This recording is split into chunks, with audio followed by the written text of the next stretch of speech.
Yes, mga lods. Tara, samahan niyo ako mga lods. Magluluto man tayo ng ulam ngayon mga lods. Para sa ating recipe for today mga lods. At siyempre, para doon sa ating content mga lods. Siyempre, araw-araw mga lods, gumagawa tayo ng content natin. So ito ang gagawin natin mga lods. Magluluto naman tayo ng ulam natin. Para na rin sa ulam natin, para sa tanghalian mga lods. So ito na yung ating tulingan mga lods. Nakaprepare na lahat ito. Ginawa na natin yan mga lods para isang gawaan lang. So ito, tara, samahan nyo ako mga lods hanggang sa matapos yung ating vlog. Okay?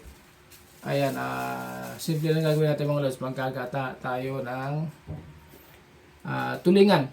At siyempre lalagyan natin ng gulay mga lods. No? Yung gulay na nilagay natin para lalong sumarap yung ating nilulutong ulam. Alam niyo naman mga lods, no? Kahit simple lang ating nilulutong ulam, kailangan natin pasarapin. Dahil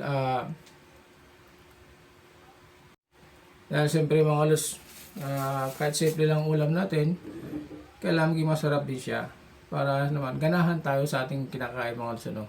Hindi porke sarili natin luto mga lods, okay na maluto natin siya na kailangan pa natin pasarapin mga lods para ganahan tayo sa pagkain natin. So yun ang ating ginagawa mga lods. Kahit simple lang, ang mahalaga, masarap. At saka talagang masarap mga lods pagkata lutong sarili mong luto. Kaysa yung bibili ka, siyempre pagka bibili ka mga lods, iba na yun eh. Kasi sa pagka bibili ka mga lods, may kanya-kanya yung iba, hindi masyadong, kumbaga, ang timplada nila ay merong kumbaga hindi sulit ang pagka-timpla nila mga lods. No? Kasi hindi lahat ng tao ay iisang lasa mga lods. Iba-iba ang lasa. Kaya nga minsan pagka sa mga nagluluto, hindi talaga yung kanilang timplada. Minsan merong matabang, merong kataptaman lang. Kasi nga yung iba depende sa mga kumakain mga lods. Merong gusto maalat, meron namang gusto kataptaman lang, meron namang iba na gusto nila matabang para may sausawan. Ganun mga lods, diba? Kasi hindi magkakaiba ang panlasa natin mga lods. Katulad dito, sa atin, dito sa lutong bahay. Yung mga lutong bahay natin, siyempre yung tiplada natin mga lods, naangkop yan doon sa ating panlasa. So, di ba? So, hindi na natin, ang baga mga lods, no? Sa ating panlasa, sa mga nagluluto ha. Pero siyempre, yung may mga kasama rin tayo na andyan naman na, baga, depende yung mga lods sa kanila kung anong gusto nilang lasa. Pero, siyempre sa panlasa natin, yun ang sinusundan natin mga lods, yung panlasa natin, yung okay na siya. So ayan mga lods, bago tayo magsimula, papasalamat ako mga lods sa lahat ng sumusuporta sa aking video at ingat-ingat lang po tayo. Ayan, enjoy lang natin mga lods yung ating ginagawa. So ito mga lods yung ating unang gata. So meron pa tayong pangalawang gata mga lods, no? Ito yung natawag nilang liputok mga lods, yung unang gata.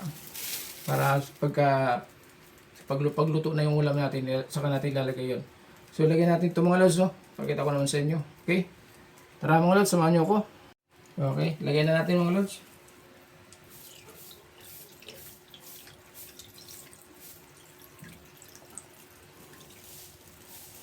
Yan.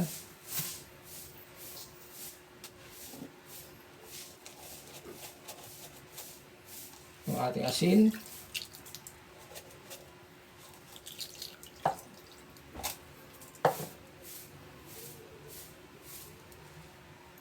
Bawang.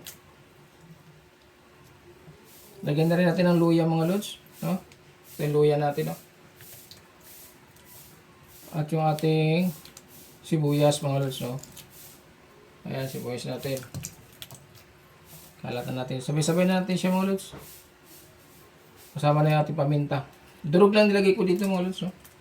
Durog na paminta. Ayan. Para madali siyang hindi siya sagabal sa pagkain natin mga lods. Okay. Okay. Tapos lagyan na rin natin mga lods ng sarap. Okay. Lagyan natin konting suka. Ayan. At yung gulay natin mga lods, meron tayong gulay eh. Yan ang ating gulay. Dalawang klase ito mga lods, yung gulay natin.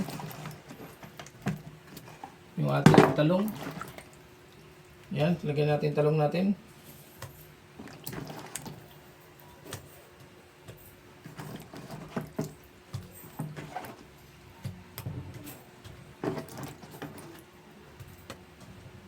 Okay.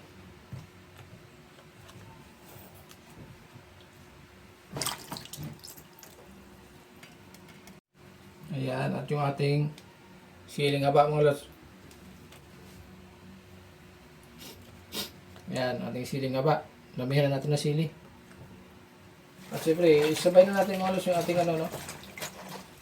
Yung ating pichay na gulay. Ayan mga lods. Para sabay-sabay na sila. So ayan, ilagay natin lahat mga lods. At siyempre, ang susunod dito mga lods ay isasalang na natin. So ayan na siya. Oh. Okay. Tara mga lods.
Oh, sarap.